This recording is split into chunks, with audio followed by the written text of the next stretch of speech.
Hello, everyone, and a warm welcome to this first episode of our new series called Changemakers Club. This is a new series in the We Don't Have Time format, and my name is Katarina Rolfsdotter Jansson, and I am the program host. Uh, in this program, we highlight climate action stories that are brought up by the We Don't Have Time community, and we will also be meeting climate change makers. That's hence the name Changemakers Club. The change makers that are behind these stories. And in this first episode, we will focus on Ecocide Law as a tool to create climate action.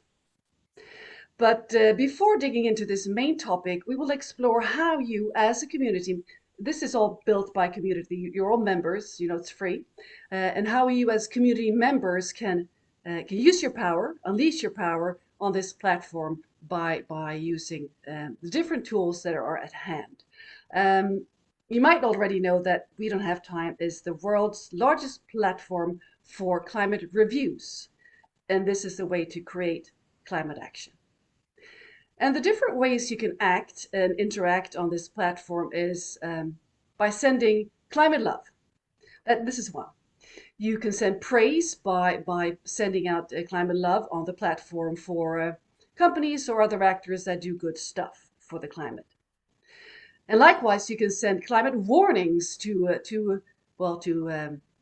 leaders of countries, even to companies and organizations that do bad stuff for the climate. And this is a way of also sending warnings that really push through to the different recipients. And of course, you can send climate ideas. We need to share good ideas, and they can be picked up by other actors globally. So sharing climate ideas, this is very important. And of course, the reviews. You can review businesses, organizations, leaders, etc. And this is a way of pushing climate action forward. And when a climate review reaches 100 agrees, there is a message sent out to the recipient of this review. And the response to this message will be brought to the members, to the world on our platform. So this is a really powerful way of using your tool as a citizen, as a member of this global community. In this section of this program here, the first episode, we will first show a little bit of how you do this, and we will highlight 5 impactful reviews, just to make it easier to understand how you do this and the impact it can have. And all these reviews are created by the We Don't Have Time community. And with us to do this, to enable this and to highlight these reviews is Sarah Shaban. She is Global Community Manager at We Don't Have Time. So please, Sarah, go ahead and highlight these 5 reviews for us. Hi everyone.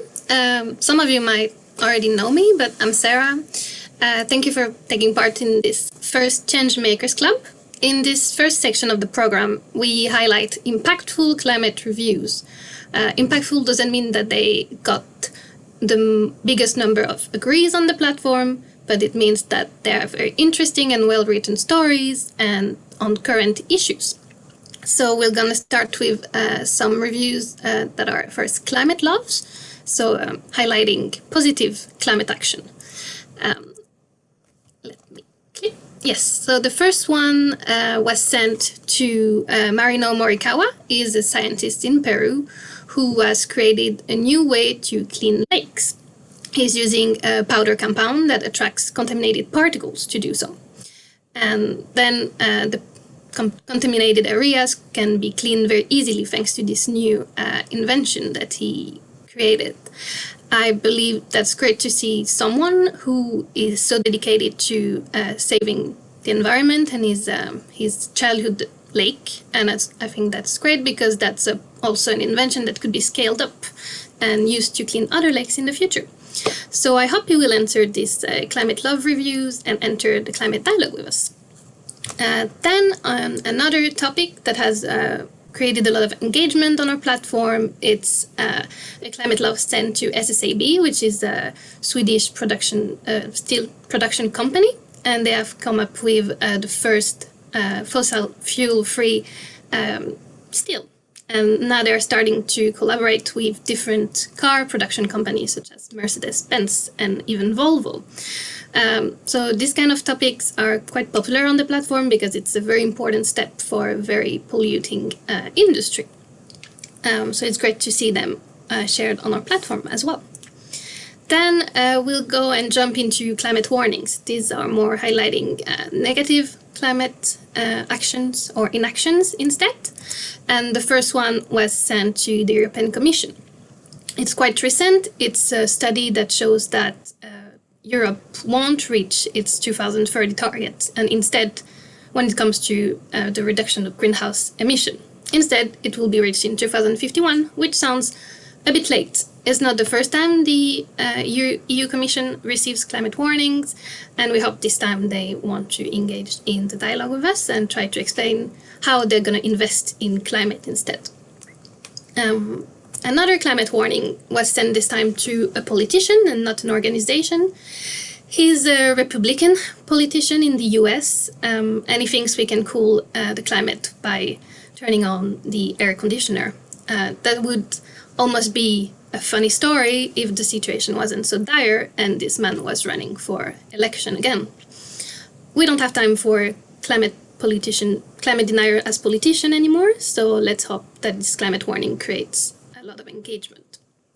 And the last but not the least is a bit different from the other, and it's a climate ID sent to Nordvision. Nordvision is a conglomerate of different Nordic country media, so Swedish, Icelandic media, Finnish media, Norwegian media. And the idea is for them to work together on the climate crisis coverage. So if they unite their forces, they can have a bigger impact, get better experts to come and work with them. I think that was a very interesting climate idea. It's a bit longer than the other, maybe a bit more challenging to read, but it also gives very good ideas and way to do so. So I encourage you to go there, read it, and give it an agree, so it reaches 100. We'll leave all the links toward the climate reviews in the comment section of this event. And now, I'm going to do a little explanation of what represents a good climate review, or what does it need to be a good climate review. That's more the way I want to say that. All of these climate reviews have 5 things in common. They all have a recipient, which it was sent to, so either an organization, a public person, or a company. They all have a good title, which make them interesting to read, interesting description that is to the point. Think about the 5 W's, that's what we say. Who, when, where, what, and why. So that's how you want to write your text. Then they also have a good picture that illustrate the content, and a source. A source is very important when talking about news. If you don't write your source, someone will ask you to do so, so do it first. So with these 5 elements, you'll be able to write good climate reviews that will have an impact on the platform. So I encourage you to do so. So there were the 5 climate reviews of this edition, and I'll leave the word to Katarina and our guest to look into Ecocide. Well, thank you very much, Sarah.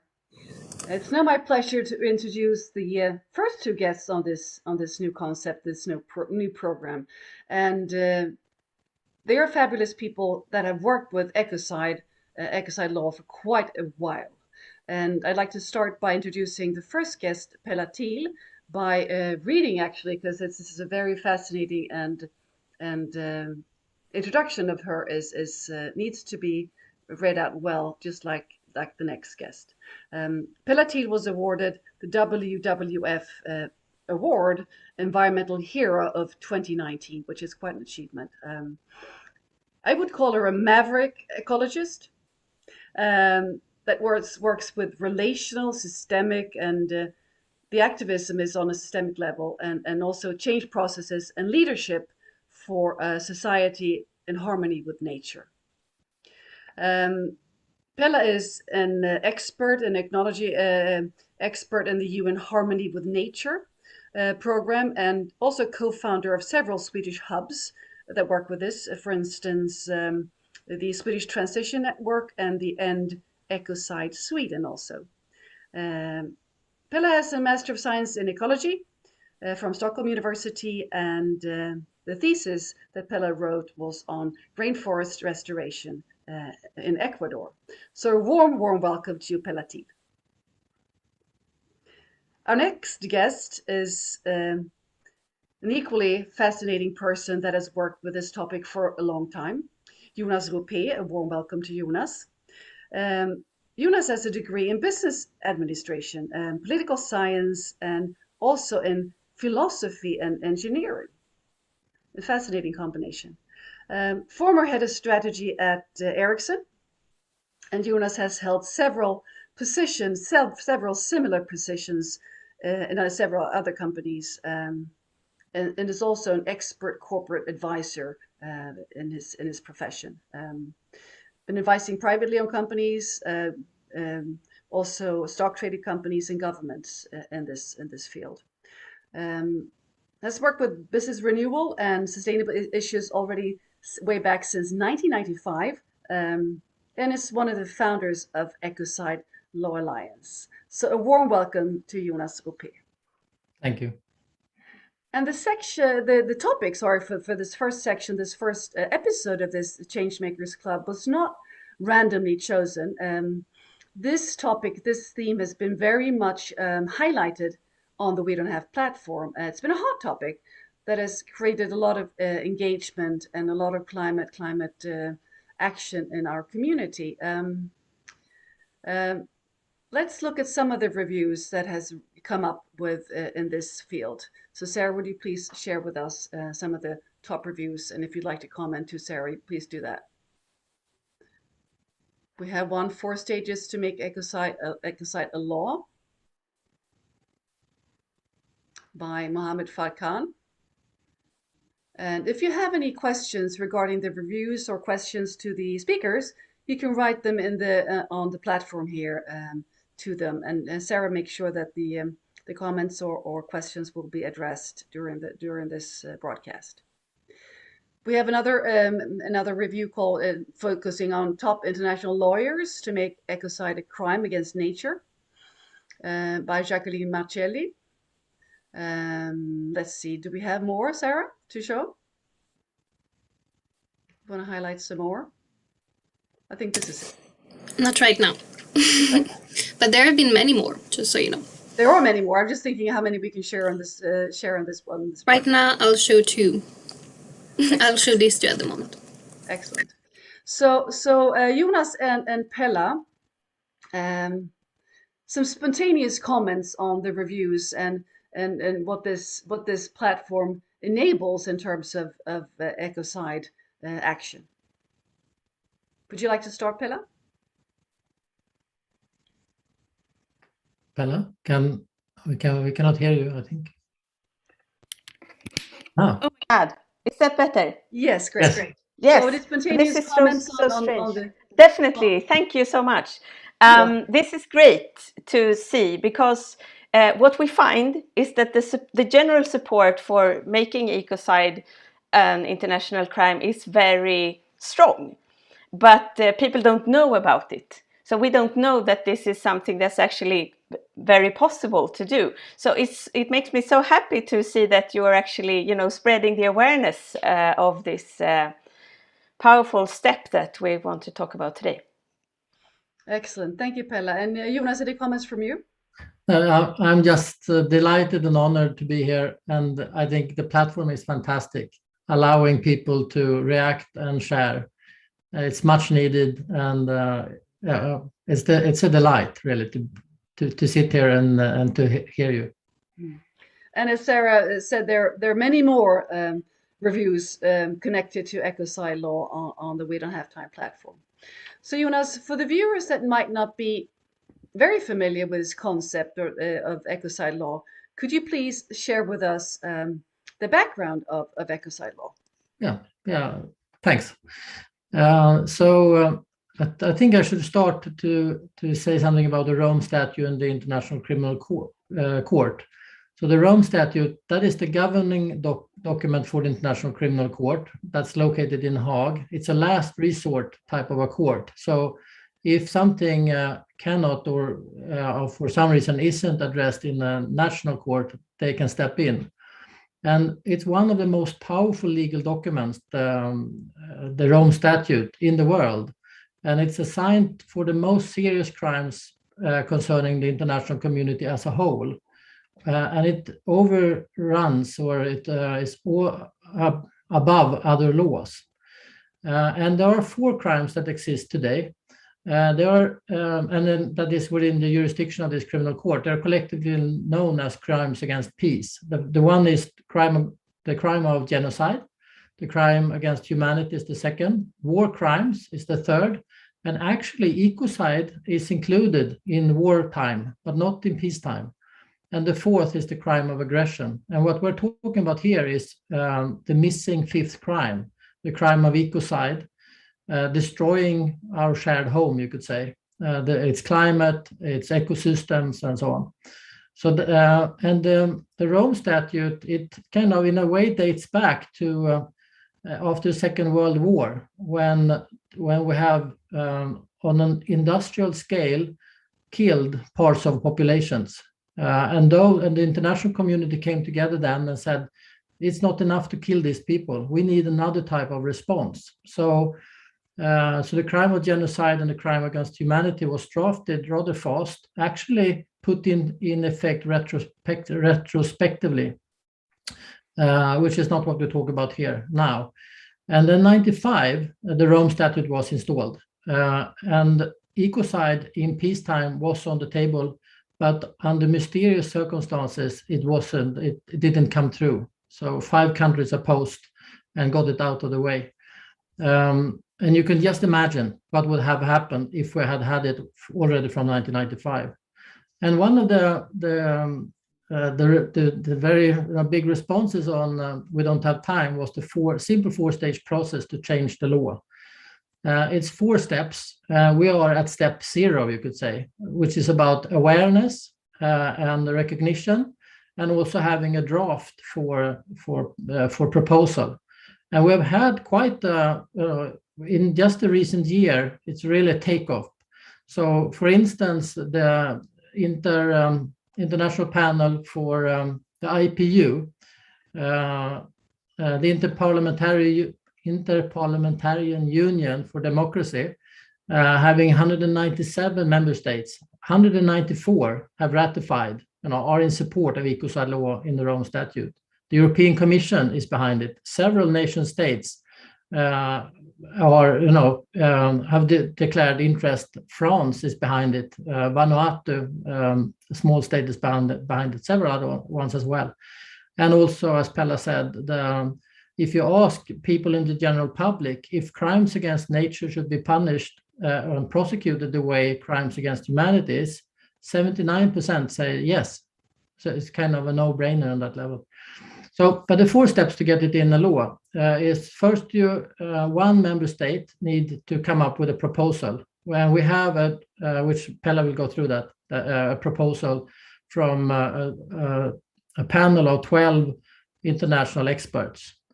And the proposal, it has 123 state parties that have signed this Rome Statute. As soon as this is a proposal, it will already start to change the way corporations behave and the way people of supreme power behave. Many of the investments that are being done require a long time to get payback, and you don't like uncertainty. So shifts will start already at proposal state. Then it needs to be a admissibility is the second state. And in the ICC, one state has one vote. So a small Pacific island has the same voting power as France or Sweden or the UK. And you need 2/3 to get this through. and get it adopted into the Rome Statute. But you need a simple majority to just start the process. And the process is straightforward. It's a straightforward, in this sense, a good bureaucratic process. So the framework for adopting a fifth crime is already there. The legal framework to enforce it is already here as well. So with 2/3 majority, the law is adopted into the Rome Statute as the fifth crime. And already then we have a law that gives immediate moral power. And that is a powerful shift in people's minds. And we have had that in history several times before. And you could say that the architects of our world is the lawyers. And we have this missing law with very interesting effects. And then the fourth step is ratification. So state parties then can ratify, and then which means that they must, their own country have to enforce this. So it becomes, with ratification, a criminal offense in the countries where this is done.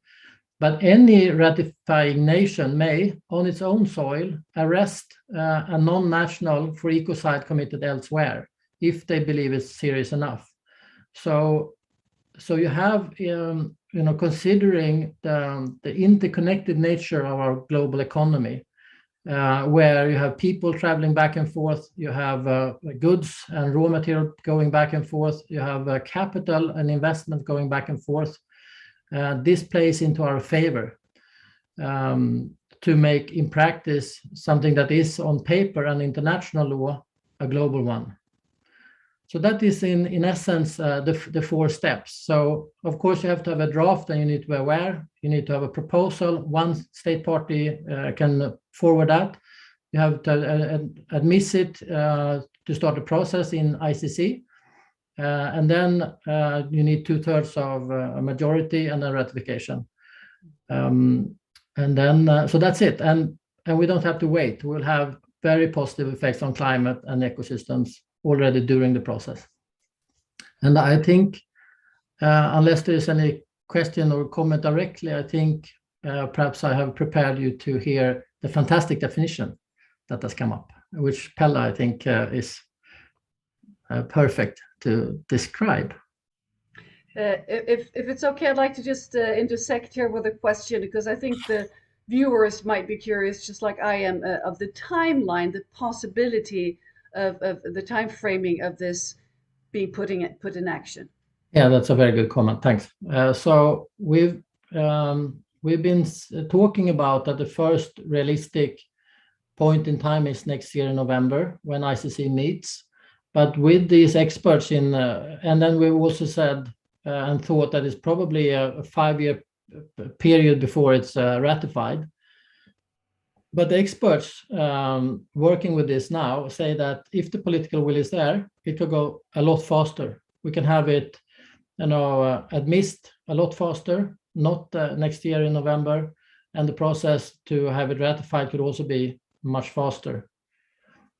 So it can be, if the political will is there, a very short process. This is extremely hopeful. Thank you, Jonas, for your very, very thorough and explanation of this process. So, Pella Thiel, please continue. Jonas opened up for your explanation here. Yes, it did. Thank you. So as you are now beginning to understand, this is not just like a concept, a fluffy concept of killing the environment. It's actually really tangible and possible and a powerful step within an existing framework. So one of the first people who used the word ecocide was actually Olof Palme, Swedish Prime Minister, who gathered the world in the first international conference on environmental issues, the Stockholm Conference in 1972. And back then it was maybe, just a word. And when we have been, as you said, Katarina, we have been working with this quite a number of years now. And what's happened this year, when there has been a really high-level panel with international lawyers working on a definition, a workable definition within the Rome Statute, is that a lot of new people and organizations are getting their heads up that actually this is not just an idea, it's actually something that could have real power. And the definition was launched in June this year, and I'm going to read it to you, just what ecocide means in the Rome Statute is unlawful or wanton acts committed with knowledge that there is a substantial likelihood of severe and either widespread or long-term damage to the environment being caused by those acts. So what we are talking about is, as Jonas said, the most grave acts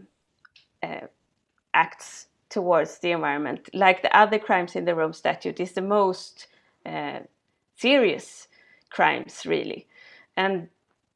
But it doesn't mean that, in my mind, this does not mean that we are only focusing on the most grave acts, because it's actually, there are two facets to this, which is really fascinating. And one is that we are currently investing systematically in environmental damage and destruction in the world. Like our pension funds, for example, are going towards really destructive activities.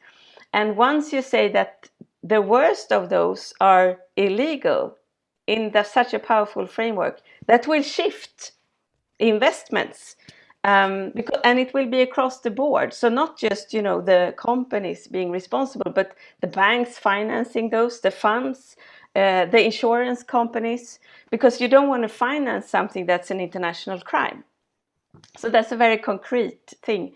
And also the shift in consciousness, like Jonas said, like when you put crimes towards nature in the same frameworks as the most serious crimes towards humanity, that does something in our understanding of who we are as people and how we are related to the living world. Well, thank you very much, Pella Thiel. This sounds extremely promising, and I'm sure that all viewers, just like me, get the extreme sort of sense of this could actually be possible, in the sense of let's go, let's not wait. But what steps are ahead now, Jonas and Pella? Walk us through Jonas, you set up the definitions here, what can happen in the Rome Statutes, but what can we, for instance, as a global community, and what can the movement, what can we expect of the next steps? Yeah, would you like to start, Pella? I can start it. You can fill in, and I'll just post the definition document there for anyone to read. Thank you. The interesting thing, if you listen to Katarina's lovely introduction of me, I'm kind of really, I have been wanting and working to transform society for quite a long time. And it's quite interesting to be a change maker. And, you want this to have happened yesterday, and I do. But actually now it's kind of, we probably only get one shot to have ecocide included in the Rome Statute. And when it's tabled, when it's proposed by one of the state parties of the International Criminal Court, and it will be, then it has to be, the soil has to be prepared. So this is what we are doing here, by talking about it, by involving a lot of actors and stakeholders, so that when it gets tabled, which might happen this year, we don't know that, then there is a widespread awareness and support for it. So this is why what's happening here on the We Don't Have Time platform is important, right? It's very important, yeah. Yeah. And it's important that people talk about this and deepen their understanding of it and involve others. All of that is really, really important, because it is challenging. It's, in a way, it's simple, but it also challenges our whole system, and it has to be. That's why it's interesting. Yeah. Jonas, would you like to add? Yeah. It's an interesting and very good question. As having worked with this, not 10 years, but not not far from 10 years, and then now having a lot of people waking up. It is quite it's quite interesting as a person, because when people realize that, okay, this is for real, this is not a dream, it can go fast, and it shifts the system at source. People, there's something changes in their eyes. They get hope. And one of the few things that are so destructive for our character, for our life, is when we lose hope in the future. And what is kind of you can expect is that people from all kinds of walks of life will jump in to support. So a lot of people working, for instance, with investments and new technology, they of course realize that the non-renewable energy sources, they are dead. They are supported with subsidies, in the order of $5 trillion. The global economy is around $90 trillion. So it's a lot of subsidies. Whereas we're 10 years away from a massive shift in energy, and those subsidies, people working with human rights, they know that these subsidies, they take away the possibility to make a good transition for the people. So there's a report from UNEP, for instance, saying that if the subsidies for oil and gas and coal went to education instead, which is really important for a transition, the global goal for education could be funded 11 times over. It's mind-boggling. It really is. It's mind-boggling. And if the subsidies go away, that amounts to 7 to 8% of global greenhouse gases. Just that. Plus, and you shift it amongst the players, funding it, both in government and in banks, but also those that sit with the business case. So it concentrates their mind to find a better way, and it shifts and this is quite interesting. It shifts the risk. So suddenly it's risky. Can you insure it? Can you sell it? Whatever you produce, can you get competence? But then you have the discussion, if something fails with this tailing dam, I could go into jail, being criminalized, and my family would like to change their last name, and so could you. So we have to be absolutely sure that we do all environmental things that is necessary, which then means that you have a true cost coming from the production side, not superimposed from above. So you really shift the system, and that means that a lot of business leaders and other people that wants to take their sector into a green state, a truly green state, they are in favor. This is necessary for them to get the risk to those that even don't try, and reduce the risk and the vitality for the circular regenerative solutions. So you could expect when you come with this idea that people, they will light up. They will, have a sigh of relief, and looking at the Paris Agreement and how badly we are following that, people could get easily into despair.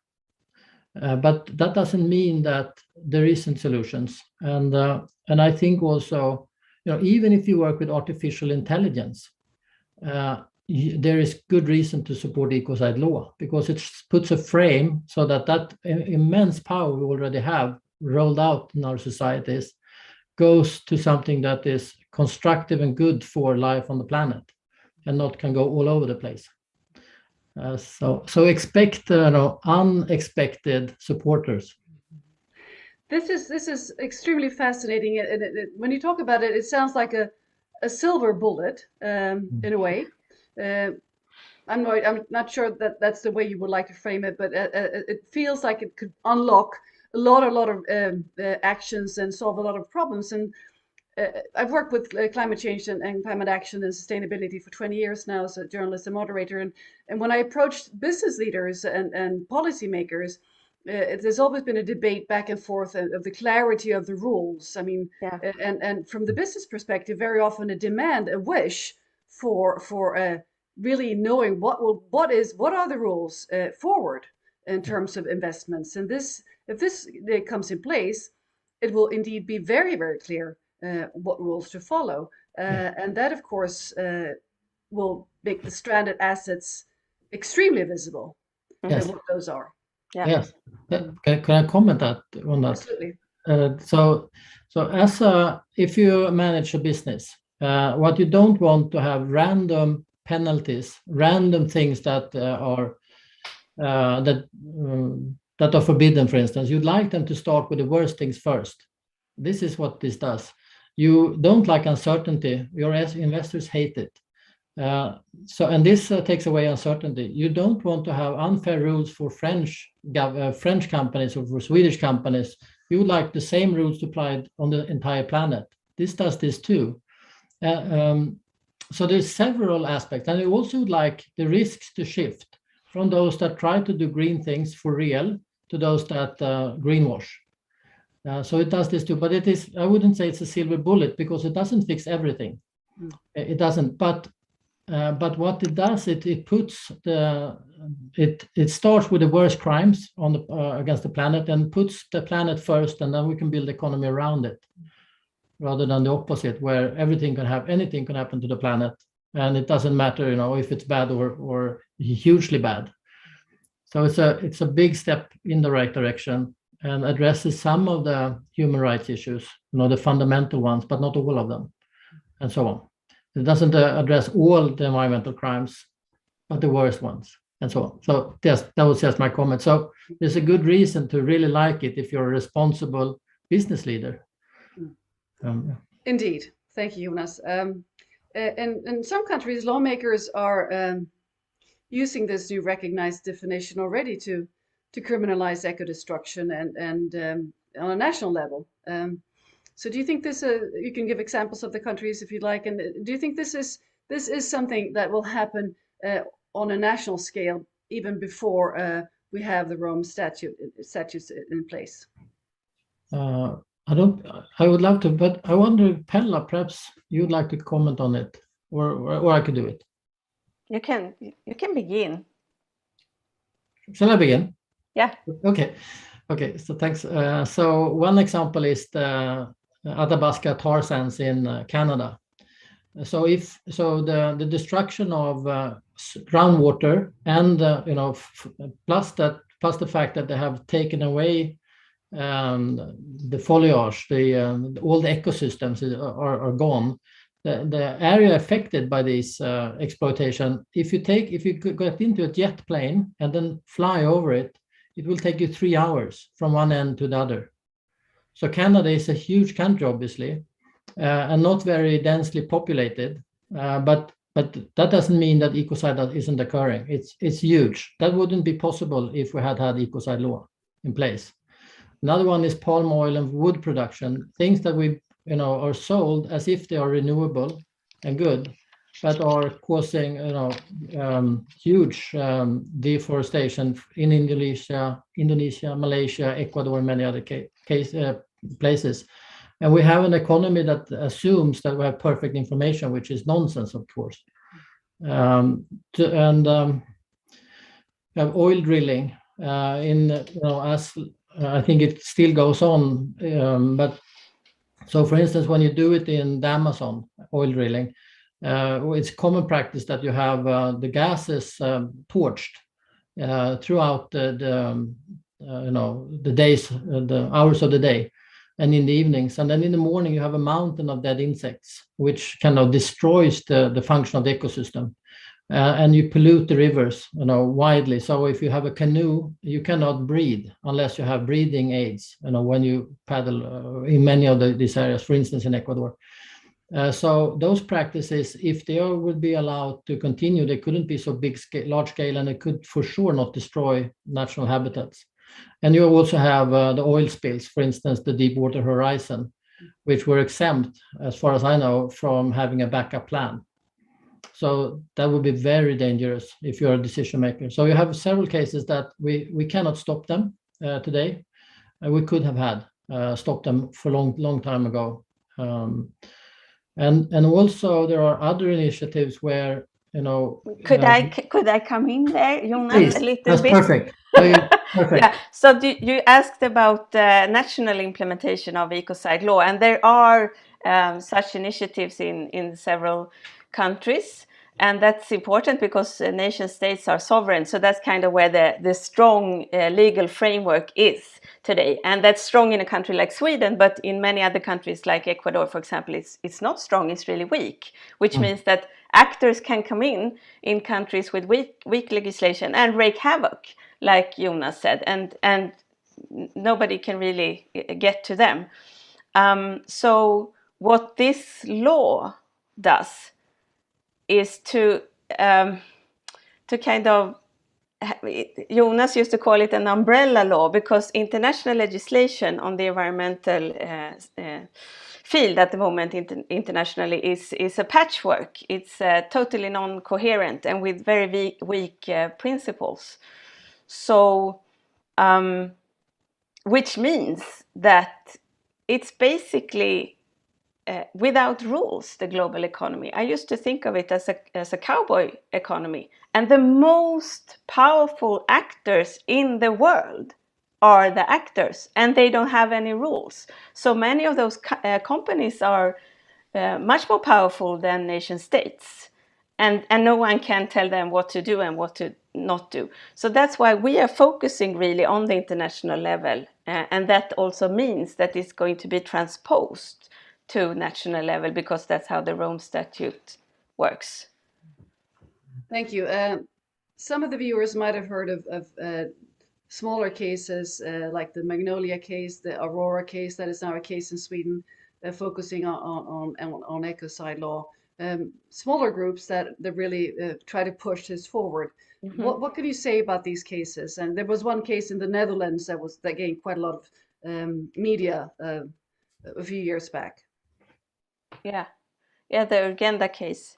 I mean, though all of those are really promising and important, and I think it's very important to use the law for the environment and for climate, because law, as Jonas also earlier said, is like the DNA of society. It's how we understand how we are, what's wrong and what's right and what's important and what's less important, and that at the moment has to shift if we are going to live in harmony with nature and to address climate change. And what all of those cases are doing is to use existing frameworks and apply them on, for example, climate change. And what we are talking about is that we have to change and to develop these frameworks. So they are kind of complementary in that sense. Perhaps I could just add, if I quickly then, so both Pella and I got into this topic, ecocide, thanks to Polly Higgins, who was a barrister in the UK, and that Polly Higgins, yes. By herself figured out that this is what is needed, this is what it should be called, this is how it should be crafted, and this is how we should do it, and then propagated for this like 10 years.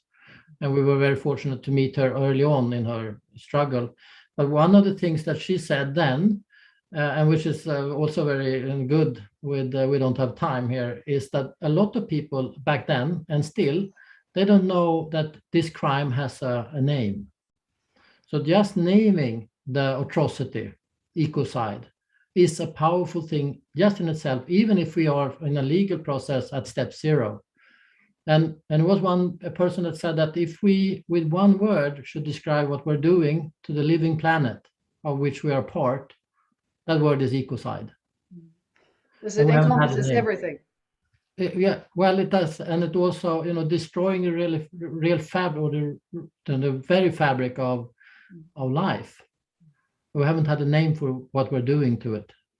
So I just wanted to say that. So all these cases using ecocide, is good. So it's a good step in itself. And it literally means killing your home. And that also makes it, suicidal. Which it is. Yeah. What we're doing, obviously. And economy means managing the home. So it is a missing piece. We have sort of forgotten what the true meaning of that is, of course. Yeah. Pella, I know you are involved and you're now launching a Faith for Ecocide law, and you're also involved in something, an alliance for businesses connected to ecocide law. Would you like to tell us about these two platforms?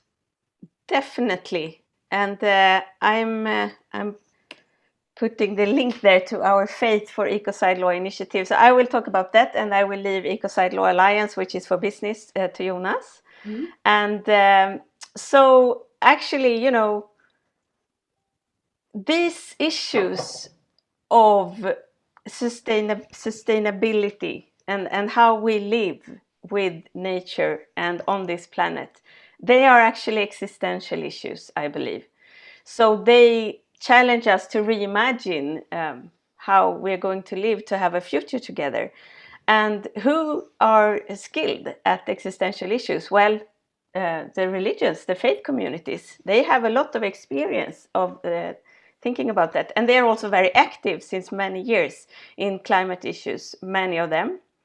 So together with the Christian Council of Sweden and the Catholic Diocese of Stockholm, we have been working this year to create a platform for faith for ecocide law, to join the religions of the world for ecocide as an international crime.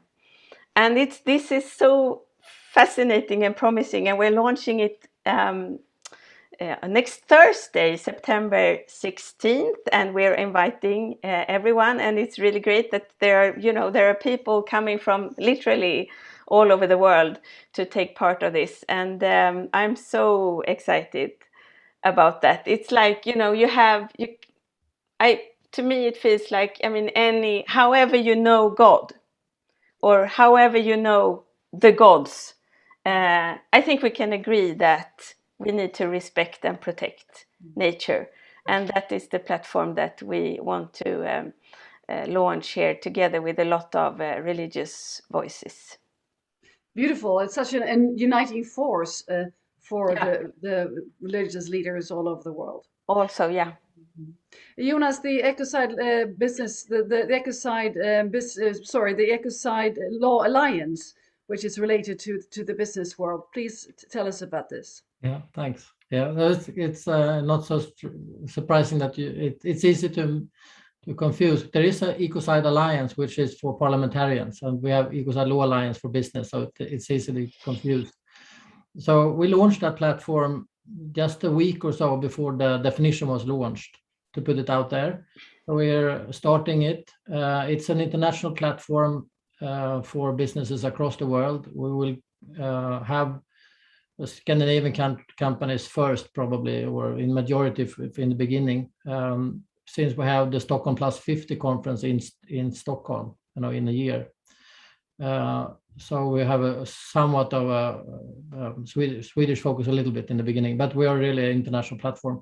And what we're doing right now is increasing the knowledge base of its impacts. In what precise way will ecocide law change the system in sector by sector, in type of area as well. And we have on the academic side, very high level involvement in this. And we're looking at, impacts on climate, impact on world economy, national economy, and business sectors, technology disruptions. And it's really fascinating. And when you know the definition, what it does, and then you can read, it feels like you can read any paper, and then you can say, okay, so this changed this fundamentally. And a lot of people, don't know about it. So it's really, reading all these reports and it's really, I restrain myself not to pick up the phone all the time.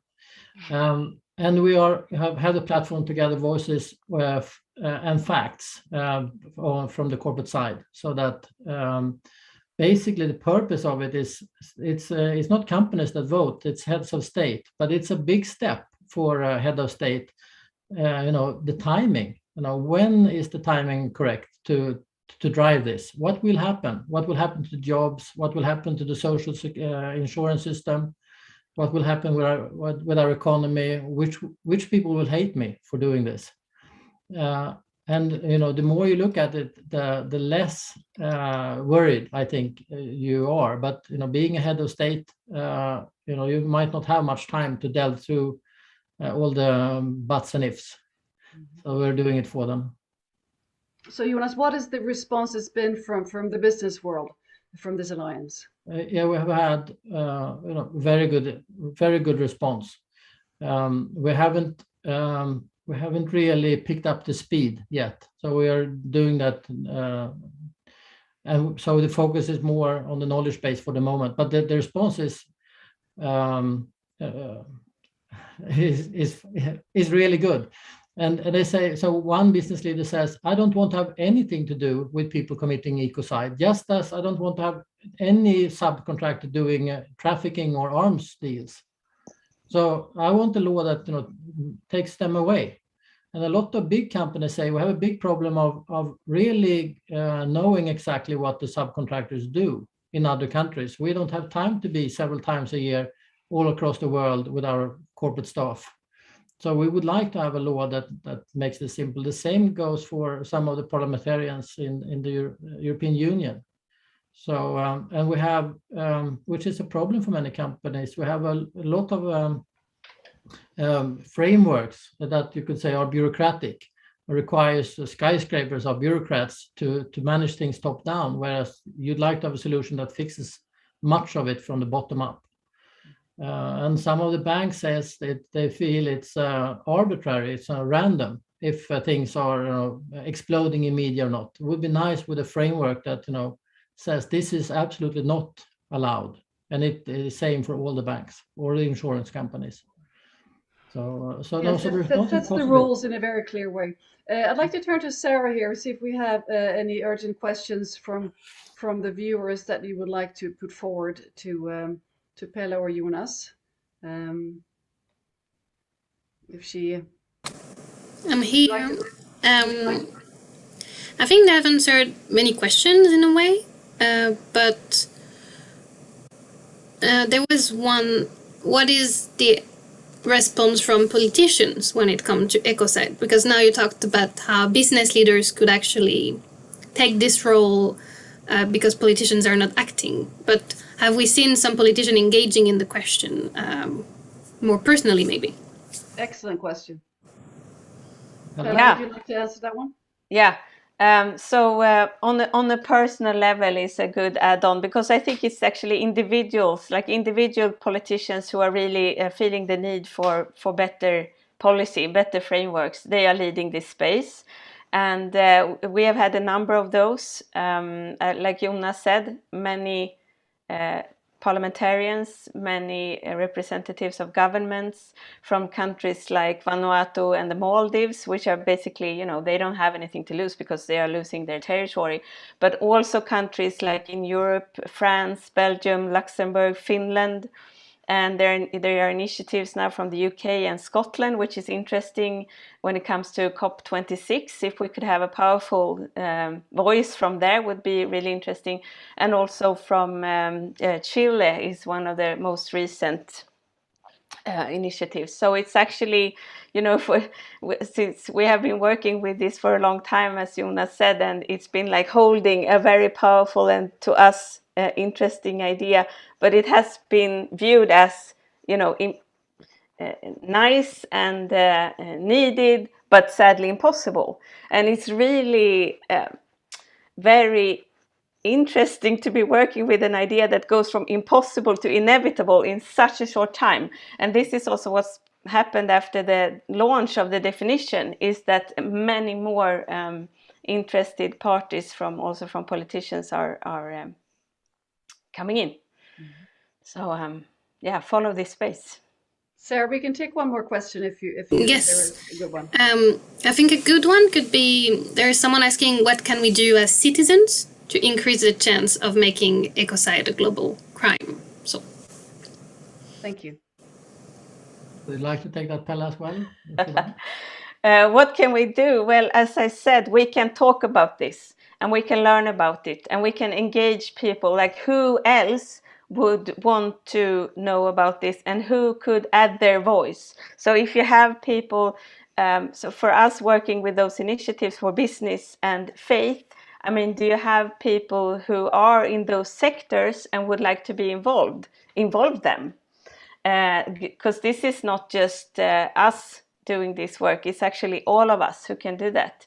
And one first step to get into the flow of information is to sign up as an Earth Protector on the Stop Ecocide international webpage. Maybe Victor can also post that link. And so then you will, you know, be in the flow of things. I think this is a wonderful way to end this first program, this first episode of this series, and then this program by encouraging us all to step into this webpage and to sign up and stay informed, and of course keep sharing reviews and warnings on the We Don't Have Time platform, because there is a lot of power in the power of the many, right? And this is so promising to hear Jonas and Pella talk about this this work that is really moving ahead swiftly. And let's see what comes out of the COP in terms of Ecocide. That's also exciting to see what presence this framing of the threat to our survival will have at the COP. So thank you very much, Jonas and Pella, for joining in this first Changemakers Club. And for all of you listening and watching this, please share the link. This is really a powerful tool and powerful information that can transform our future. And if you have another topic that you would like to be put forward here on the Changemakers Club, please write to We Don't Have Time, write on the platform and wish for other topics, and stay tuned. We will have more episodes, of course, in this format, and we will also be broadcasting a big summit, the Exponential Climate Action Summit 3, on September 23rd on the We Don't Have Time platform. So stay tuned for this. It's about circularity in climate and how it connects. We have still massive amount of work to do, but if we all chip in, we get closer to a brighter future, right? So join our community and keep on working. And thank you again, Jonas and Pella. Thank you. Thank you.